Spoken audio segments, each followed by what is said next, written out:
بسم الله الرحمن الرحيم.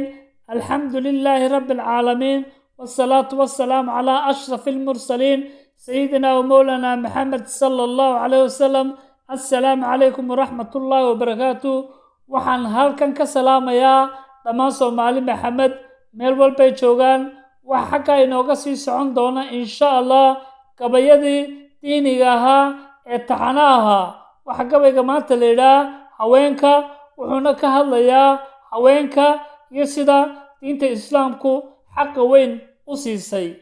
wuxuuna ku bilaamayaa insha Allah sidan: haweenka halkay xaqooda hubaal diintu dhigtay way sareysaa.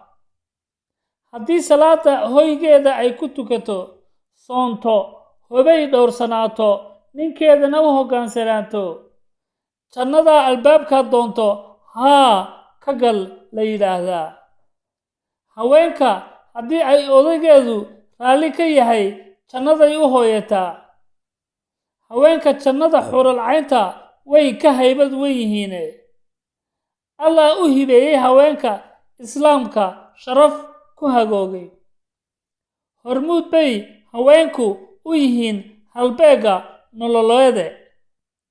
haweenku waa hooyooyinka aadamahoo idil. xaqay aabbo ka horeysaa hadiyo goore. haliyey walbo guulaysta haween baa u horseeday. waad mahadsantii dhammaantiin.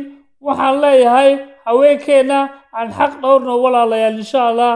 wasalaamu calaykum waraxmatullaahi wabarakaatu.